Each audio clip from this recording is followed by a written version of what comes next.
என்கிட்ட இருந்து இன்னொரு கேள்வி என்னன்னா, இந்த ஸ்பார்க்குங்கிறது எப்படி உருவாச்சு? இந்த பிசினஸ் தான் எனக்கு வேணும், ஸ்டார்ட் பண்ண போறேன், ஒரு ஸ்பார்க் இருக்குமே, அது எந்த இடம்? கரெக்ட் ஜீவா. என்னோட ஃபேமிலி பேக்ரவுண்ட் எல்லாமே விவசாயம் சார்ந்தது.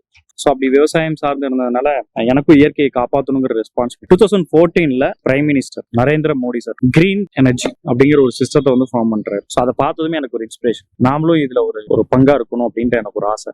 ஸோ 2014 இருந்தே எனக்கு உள்ள அந்த ஐடியா ஸ்பார்க் அங்கதான் கிரியேட். சூப்பரா சொன்னீங்க. இப்போ நீங்க சொன்னீங்க விவசாய பேக்ரவுண்ட்ல இருந்து வந்த அப்படின்னு. ஆனா நிறைய பிசினஸ் இருக்கு, ஏன் பர்டிகுலரா இந்த சேலஞ்சிங்கான பிசினஸ் ஏன்? கரெக்டுங்க. ஆக்சுவலா நான் வந்து 2020 ஸ்டார்ட் பண்ணேங்க. பாக்குமட்ட பிளேட்னாவே ஒரு ஃபெயிலியரான மாடல்ஸ் அப்படின்னு தான் சொல்லுவாங்க. நீ என்னப்பா பிசினஸ் பண்ற, பாக்குமட்ட பிளேட் பிசினஸ் பண்றியா, அதுல எப்படிப்பா சக்சஸ்ஃபுல்லா பண்ண முடியுமா அப்படின்னு ஒரு சில பேர் கேட்பாங்க. நான் படிச்சதும் இன்ஜினியரிங் அண்ட் மார்க்கெட்டிங். பாக்குமட்ட பிசினஸ் பண்றியா அப்படிலாம் நிறைய பேர் கேட்டிருக்காங்க. ஏளனமாவும் பாக்குற மாதிரியும் இருக்கும். எண்ட் ஆஃப் தி டே நம்ம பிசினஸ் நாம லைக் பண்ணாம வேற யார் லைக் பண்ணுவோம். ஸோ என்ன பிசினஸ் பண்றோங்கிறது முக்கியம் இல்ல, அந்த பிசினஸ்க்கு பின்னாடி இருக்கக்கூடிய வேல்யூ அது மட்டும் தான் நம்ம ஃபோக்கஸ் பண்ணணும். ஸோ ஒரு தேர்ட் பர்சனை வந்து அவங்களோட தாட் ப்ராசஸ் நம்ம நினைக்க தேவையில்லை அப்படின்னு தான் நான் நினைச்சேன். எப்பவுமே ஒரு சேலஞ்சான ஒரு விஷயத்தை எடுத்து செய்யறது எனக்கு ரொம்ப பிடிக்கும். அதனால நான் இந்த பிசினஸ் எடுத்துக்கணும். ஸோ பாக்கு மட்டும் விற்காம மரங்களும் நெட்டுறீங்கன்னு கேள்விப்பட்டிருக்கேன்.